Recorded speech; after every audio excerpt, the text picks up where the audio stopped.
कोहरे का कहर लगातार लोगों को परेशान कर रहा है। डायरेक्टर हमारे साथ मौसम विभाग के सुरेंद्र पाल जी जुड़ रहे हैं इस वक्त।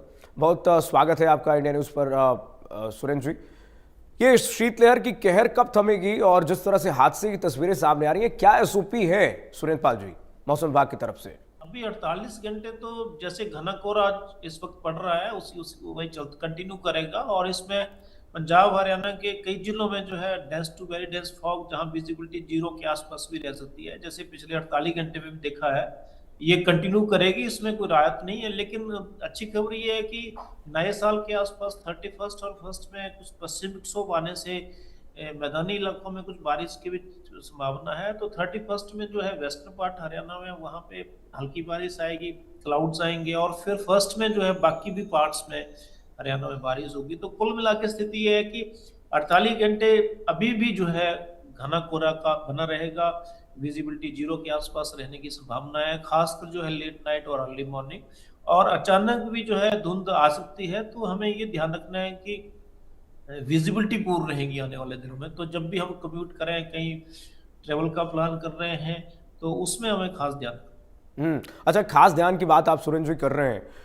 जो लोग वाहन चलाते हैं, खास करके मजबूरी में घरों से बाहर निकलना पड़ता है और बहुत दूर जाना पड़ता है, मान लीजिए 50-100 किलोमीटर दूरी हाईवे एक्सप्रेसवे पार करके जो लोग जाते हैं, उनके लिए आप क्या मौसम विभाग की तरफ से आप उनको निर्देश देंगे कि किस तरह से वो बचाव करें एक्सप्रेसवे पर? खास करके हम तो लगातार अपील भी कर रहे हैं लोगों से कि धीमी गति से वाहन चलाएं, फॉग लाइट जलाएं, अलर्ट रहकर चलें, लेकिन फिर भी लापरवाही लोग कर देते हैं। ऐसे में हादसों की तस्वीरें काफी भयावह हैं, विजिबिलिटी शून्य है। देखिए, हमारे यहाँ से बड़े रेगुलर अलर्ट्स जाते हैं मौसम विभाग की तरफ से प्रदेश सरकार को, मीडिया को, पब्लिक को। और खासकर इसमें विजिबिलिटी इंफॉर्मेशन भी हम अपडेट करते हैं समय समय पर, रियल टाइम विजिबिलिटी कहाँ की कैसे है, किस स्टेट की कहाँ, किस हाईवे की कैसी है। तो अकॉर्डिंगली आई थिंक एक तो ये है कि हमारे जितने भी गैजेट्स हैं, हमारे ऐप्स हैं, उनको देखेंगे। साथ साथ में जब भी ट्रेवल करना है तो मुख्य बात यही रहती है कि हम गाड़ी की जो रफ्तार कम करें, अपना भी ध्यान रखें, दूसरे का भी रखें, फॉग लाइट का यूज करें। क्योंकि रफ्तार अगर कम होगी तो मान लीजिए बीच में अचानक फॉग भी आती है, तो भी उसमें सावधानी रहती है। तो मुख्य तौर पर, और इसका टाइमिंग जब इंटेंस फॉग होती है, जनरली आपने देखा होगा कि अर्ली मॉर्निंग हम्म 5 बजे के आसपास, कई बार मिड नाइट से फॉग आ जाता है। तो वो समय क्रिटिकल है। उस समय पे अगर बहुत इमरजेंसी ना हो तो थोड़ा सा उसको रीशेड्यूल आप कर सकते हैं। ये मुख्य सावधानी है। और फॉग लाइट जैसे आमतौर पर आप देखते हैं कि हम यूज करते हैं, तो हमें खासकर इन दिनों में, क्योंकि ये फॉग जो है हर साल इसी समय आती है, और जैसे हमारा मौसम विभाग का फोरकास्ट भी है कि अगले 48 घंटे ये कंटिन्यू करेगी, रहेंगी। उसके बाद फिर इसमें इंप्रूवमेंट जरूर आएगी 31 और फर्स्ट में। तो हम्म ये भी एक जानकारी बहुत अहम है, जिससे हम जो है इसका फायदा ले सकते हैं। यानी आप कह रहे हैं सुरेंद्र सर कि 1 जनवरी लोगों का धुंध में तो कम से कम नहीं मनेगा और लोग कम से कम सही से न्यू ईयर मना पाएंगे। यानी कि आने वाले समय में हम इम्प्रूवमेंट देखेंगे मौसम में। लेकिन हरियाणा के वो कौन से जिले हैं जो सबसे ज़्यादा प्रभावित रहने वाले हैं आने वाले समय में? यानी कि हम कह सकते हैं कि 15 जनवरी तक पूरा मौसम में इम्प्रूवमेंट होने के आसार जताए जा रहे हैं आप लोग की तरफ से। देखिए, ऐसा है कि जो दिसंबर एंड और 15 जनवरी तक ऐसा होता है कि काफी ठंड रहती है। हाँ, तो इन दिनों में हरियाणा के ज्यादातर जिले, और सर्दी जिसमें लेट आपने से भी आई वेस्टर्न है पार्ट इस है, बार। साउथ वेस्टर्न पार्ट है, और नॉर्थ पार्ट है, यहाँ पे घना कोहरा रहेगा।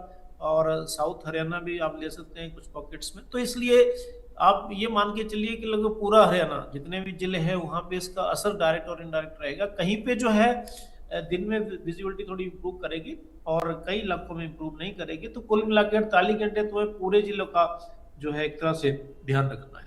हाँ, सभी जिलों को ध्यान रखने की जरूरत है, एहतियात बरतने की आवश्यकता है। मौसम विभाग लगातार चेता रहा है। सुरेंद्र पाल जी हमारे साथ लगातार बने हुए हैं। सुरेंद्र जी, अगर हम हरियाणा की बात करें तो कौन से, हम कहते हैं कि वेस्टर्न डिस्टर्बेंस की वजह से हम देखते हैं कि मौसम में बदलाव हो जाता है कभी कभी, और धुंध, जेट स्ट्रीम की वजह से और भी मौसम सर्द होने लगती है। इस वक्त क्या गतिविधियां हो रही हैं हरियाणा के ऊपर जो खास करके प्रभावित कर रही है मौसम को इस बार?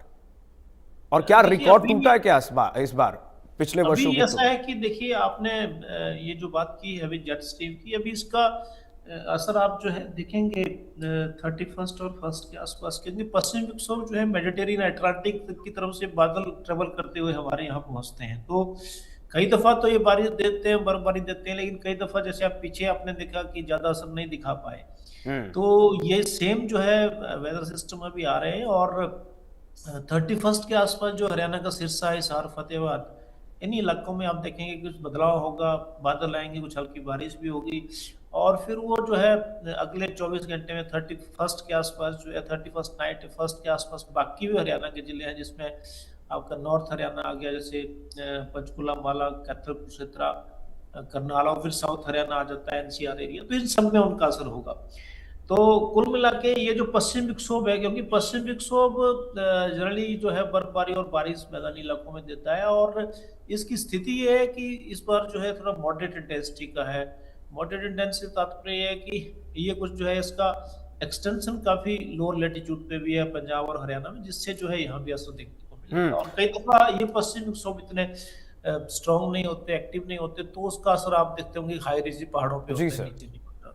तो ये स्थिति है। सुरेंद्र सर, एक महत्वपूर्ण प्रश्न इसमें ये भी है, क्योंकि आजकल हम लगातार देख रहे हैं प्रदूषण का कहर जारी है, इसलिए हम कह रहे हैं इस बार डबल अटैक नहीं हरियाणा झेल रहा, ट्रिपल अटैक झेल रहा है, क्योंकि सर्दी का सितम है और साथ ही साथ शीतलहर का प्रचंड रूप, और फॉग के साथ साथ अब इस वक्त प्रदूषण से भी हरियाणा के कई जिले गुजर रहे हैं। तो इसलिए हम स्मॉग कह लें, दिल्ली एनसीआर गैस चैम्बर है, न सिर्फ दिल्ली एनसीआर बल्कि हरियाणा के तमाम जिले प्रदूषित हैं, जिनके एक्यूआई इस वक्त 400 के पार है, 500 के पार है। तो ये और लोगों को परेशानी दे रहे हैं। क्या इससे राहत मिलने वाली है आने वाले समय में? हाँ, जैसे आपने कहा कि फॉग में जनरली क्या होता है कि जो है एयर क्वालिटी भी थोड़ी बढ़ती है, क्योंकि होता ये है कि जब भी फॉग होता है तो जितने पोल्यूशंस हैं, पोल्यूटेंट एटमॉस्फेयर में है, वो वहाँ पे भी एक वाटर ड्रॉपलेट जो है खड़े हो जाते हैं, जिससे जो है वेंटिलेशन कोफिशिएंट कम हो जाता है, तो सॉरी बढ़ जाता है, जी। तो सॉरी कम होता है, तो इसलिए जो है एयर क्वालिटी जी। खराब होती है। लेकिन 31 और 1 में संभावित है, क्योंकि कुछ टर्बुलेंस आएगा, हवा में कुछ गति आएगी और बारिश भी होगी, तो संभावित है कि कुछ एयर क्वालिटी में इंप्रूवमेंट आएगा। ठीक है, एयर क्वालिटी में इंप्रूवमेंट आएगा। ये आप सर आश्वासन दे रहे हैं। मौसम विभाग हमेशा अच्छा प्रिडिक्ट करता है, लोगों को भरोसा है मौसम विभाग पर। सुरेंद्र पाल जी, बहुत शुक्रिया आपका, तमाम जानकारी आपने साझा की, हमारे दर्शकों तक पहुंचाई। आपने बात की किस तरह से आने वाले समय में संभावित मौसम रहने वाला है। हरियाणा के अधिकांश जिले जो इस वक्त धुंध में लगातार प्रचंड धुंध से गुजर रहे हैं, लोगों को परेशानियां हो रही हैं, लेकिन हमारे साथ मौसम विभाग के जो डायरेक्टर जुड़े हुए थे सुरेंद्र पाल जी, वो कह रहे हैं कि आने वाले समय में इंप्रूवमेंट होना शुरू हो जाएगा। खास करके हम कहेंगे 31 तारीख से लेकर के 15 तक धीरे धीरे इंप्रूवमेंट शुरू हो जाएंगे। तो कोहरे की चादर में इस वक्त हरियाणा लिपटा हुआ है, खास करके धुंध को लेकर के येलो अलर्ट जारी है, और ऐसे में मौसम विभाग तरफ से लगातार चेतावनी दिए जा रहे हैं।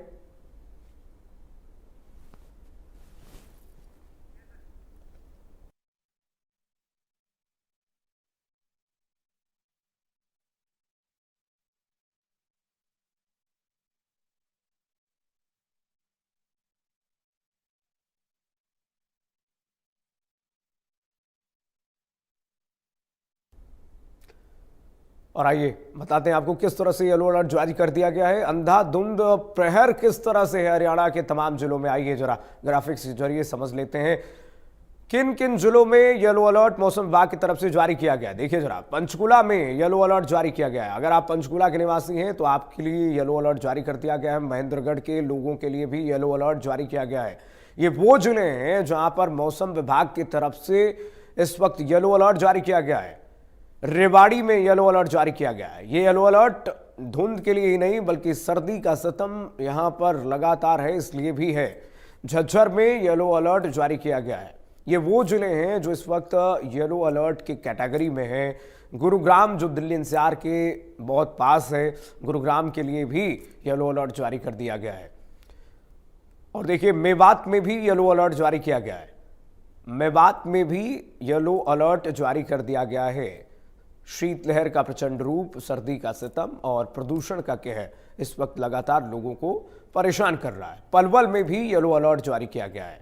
ये वो जिले हैं जो इस वक्त ट्रिपल अटैक से गुजर रहे हैं। फरीदाबाद में भी येलो अलर्ट मौसम विभाग की तरफ से लोगों को चेतावनी देते हुए जारी कर दिया गया है। रोहतक में भी प्रशासन से कह दिया गया है, येलो अलर्ट है, यहां पर तमाम व्यवस्थाएं करके रखिए, व्यवस्थाओं को सुनिश्चित करके रखिए। मौसम विभाग की तरफ से जारी कर दिया गया येलो अलर्ट। सोनीपत में भी येलो अलर्ट जारी किया गया है।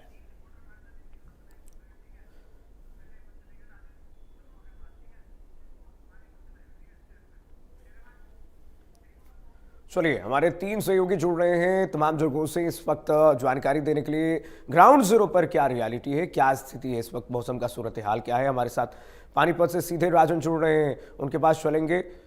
राजेश मजोका हमारे साथ जुड़ रहे हैं पानीपत से, और सोनू वर्मा हमारे साथ नूह से जुड़ रहे हैं। करनाल से इस वक्त हमारे साथ विकास जुड़ रहे हैं। सबसे पहले राजेश के पास चलेंगे। राजेश, क्या है सूरत हाल मौसम का, जरा ये बताइए, प्रशासनिक तैयारियां क्या है, क्या ग्राउंड जीरो पर व्यवस्थाएं सुनिश्चित दिख रही है? राजेश, देखिए, एक बज चुका है कीर्तिमान। अभी आप देख रहे होंगे कि मेरे पीछे थोड़ी धूप जरूर खिली है, पर जो है ठंड से निजात नहीं मिली है। अगर आज के टेम्परेचर की बात करें तो 6 डिग्री न्यूनतम तापमान रहा था, और वहीं अधिकतम जो है 20 दर्ज किया जाएगा, क्योंकि अभी जो है धुंध की चादर आप चारों तरफ देख सकते हैं। ये धुंध की हल्की चादर आपको दिखाई देगी, क्योंकि एक साथ कोहरा भी है और मैं कहूं कि प्रदूषण भी, क्योंकि प्रदूषण भी एक खतरनाक श्रेणी का पानीपत में बना हुआ है। लगभग 400 के करीब जो है आज AQI एयर क्वालिटी इंडेक्स दर्ज किया गया है। आप देख रहे होंगे हल्की चादर अभी आपको कोहरे की दिखाई दे रही है। ये कोहरा है या प्रदूषण, अभी कुछ कहा नहीं जा सकता। दूसरी ओर अगर बात कर रहे थे आप प्रशासन की ओर से किस तरह की व्यवस्था की है, प्रशासन की ओर की व्यवस्था की बात करें तो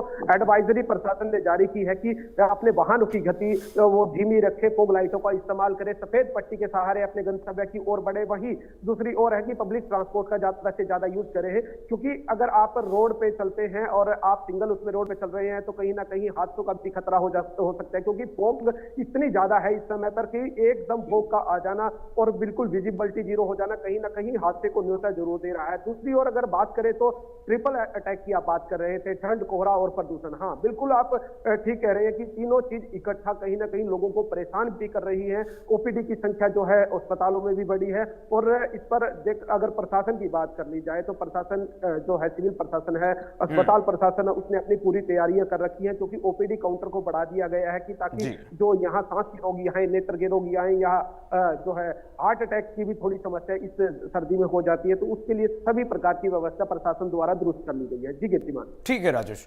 सोनू का रुख करेंगे। सोनू, आपके पीछे मैं देख पा रहा हूं इस वक्त शीतलहर की चपेट में पूरा क्षेत्र है, क्या स्थिति है सूरत हाल मौसम का नूह में?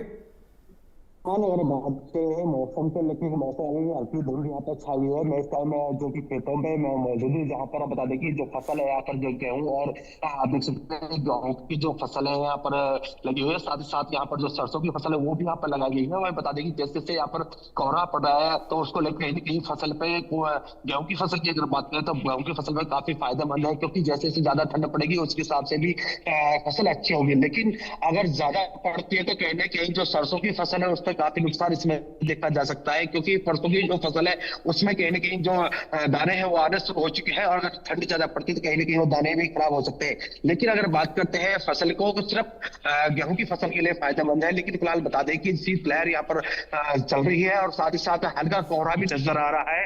लेकिन बता दें कि इस ठंड को लेकर आम जनता काफी परेशानी का सामना इसमें करना पड़ा है। खास करके बात करते हैं बच्चों को लेकर कि बच्चे, किसी बात आपको बता दूं कि यहाँ पर सूरज निकला हुआ है, कहीं ना कहीं लोगों को इंतजार रहता है कि क्योंकि लगातार धुंध का कहर पड़ रहा है और लोग इंतजार करते हैं कि 9 या 10 बजे के सूरज निकलेगा, और कहीं ना कहीं सूरज देवता भी करनाल वासियों को दर्शन देने का कार्य कर रहे हैं। और लगातार जो धुंध का कहर है, मगर एक लगातार ठंड ने पूरी तरह से दस्तक दे ली है। और बात करें तो करनाल के एलचे की तो 371 दर्ज किया गया। करनाल की जनता को दोहरी मार का, तेहरी मार का सामना करना पड़ रहा है, क्योंकि एक तो दूर से ठंड और प्रदूषण का कहर, और ऊपर से लगातार जो बीमारियां देखने को मिलती है, लगातार बच्चे और बूढ़ों में खासकर जो OPD की संख्या है, जिला प्रशासन भी लगातार जनता को जागरूक करने का काम कर रहा है कि बच्चे और बूढ़ों को ज्यादा सर्दी में ज्यादा डबल ऊनी कपड़े ज्यादा से ज्यादा पहने, क्योंकि देखा जाता है कि जो ये बढ़ती ठंड होती है कहीं ना कहीं जो बूढ़े होते हैं उनको कहीं ना कहीं नुकसानदायक होती है, जिसको लेकर स्वास्थ्य विभाग भी अलर्ट मोड पर है, और प्रदूषण जो विभाग है उसको भी जिला प्रशासन भी एक्टिव मोड में। उन्होंने कई ग्रामीण क्षेत्रों की बात करें चाहे शहरी क्षेत्रों की बात करें, कई टीमों का गठन किया और लगातार जनता के बीच में जागरूक करने का काम भी कर रही है। क्योंकि देखा जाता है कि लगातार ठंड बढ़ती है तो कहीं ना कहीं इसका प्रभाव बच्चों में दिखता है और कहीं ना कहीं किसानों के लिए खुशखबरी भी है, क्योंकि ठंड बढ़ती है तो कहीं ना कहीं जो फसल होती है वो उपजाऊ होती है और जिससे कि मोटा दाना निकलता है, जिसके लिए कई और दिक्कतों तो कई किसानों के लिए अच्छी खबर होती है, मगर देखा जाता है इसकी दोहरी मार का जनता को सामना करना पड़ता है। क्योंकि करनाल में एयर क्वालिटी इंडेक्स की बात करें तो पुख्ता इंतजाम तो करती है, मगर प्रशासन पहले ही प्रशासन को इस पर अमल करना पड़ेगा, तभी तो जनता अमल करेगी। क्योंकि देखा बिल्कुल जाता है कि बिल्कुल कानून तो बना समेकित देती है, सहयोग की मगर आवश्यकता है। जनता और प्रशासन मिलकर के अगर काम करें तो कुल मिलाकर किसी भी स्थिति पर नियंत्रण पाया जा सकता है। विकास, सोनू और राजेश, आप तीनों सहयोगियों का बहुत शुक्रिया तमाम जानकारी साझा करने के लिए। सर्दी का सितम लगातार जारी है और धुंध का कहर इस वक्त बढ़ रहा है, अंधाधुंध है, तो ऐसे में बच कर रहना हमारे हाथ में है। बच कर रहिए, वाहनों की रफ्तार को धीमी रखिए। चलिए फिलहाल के लिए बस इतना ही। खबरें लगातार जारी है, देखते रहिए इंडिया न्यूज हरियाणा। राम राम।